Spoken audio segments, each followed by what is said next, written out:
floor to the representative of Germany. Thank you, Mr. President, and thanks to Ambassador Osorio for his briefing and his work as the chair of this committee. Mr. President, the E3+3 and Iran have expressed their willingness to engage in talks. We acknowledge that Iran has finally responded to the EU High Representative's letter of 21st October. We call on Iran to engage seriously in meaningful discussions on concrete steps aimed at restoring confidence in the exclusively peaceful nature of Iran's nuclear program. The early resumption of nuclear talks offers an important opportunity.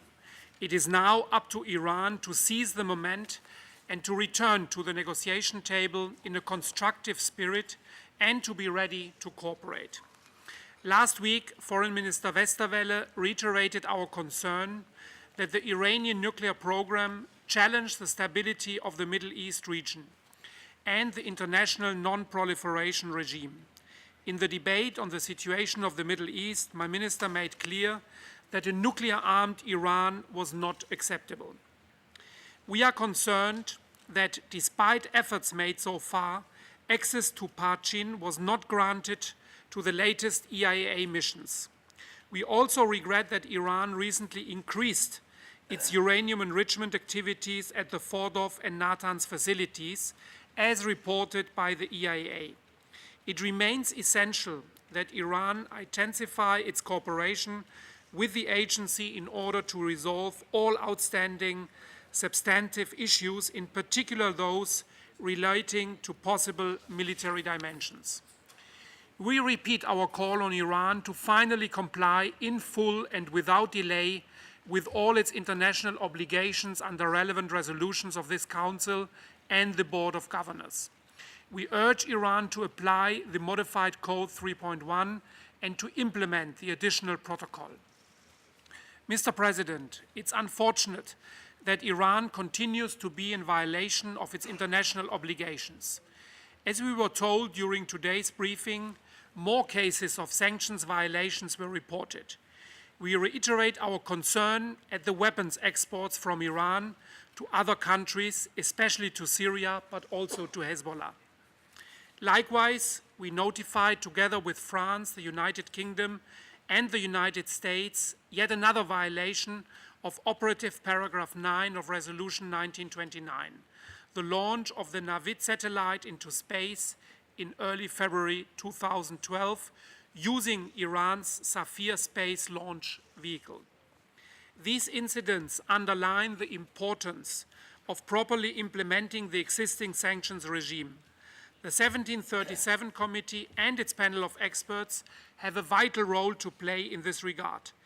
We believe that pending a final solution to the Iranian nuclear issue, the international community should make best use of the tools at our disposal.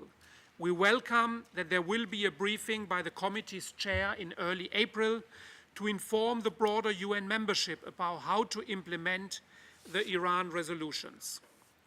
On the 7th of May 2011, the panel of experts presented its final report, and we reiterate our call to finally release this useful report. The report of the panel of experts is an important tool for all member states, which are themselves requested to report on the implementation of the sanctions measures. That makes it all the more urgent to release the panel of experts report. We will continue to support the independence of the panel. We hold that their travel plans must remain unimpeded. The panel must be in a position to investigate incidents wherever and whenever deemed necessary. Additional designations under this Council sanctions regime are an important element of our toolbox. Germany welcomes the possibility for the Committee to designate sanctions violators as stipulated in operative paragraph 26 of Resolution 1929.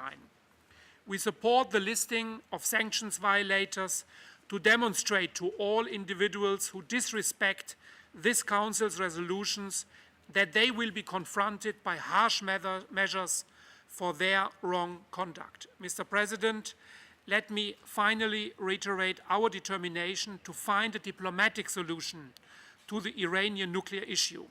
we remain ready to restart dialogue with Iran, aiming at restoring international confidence in the exclusively peaceful nature of the Iranian nuclear program. Thank you. I thank the representative of Germany for his statement.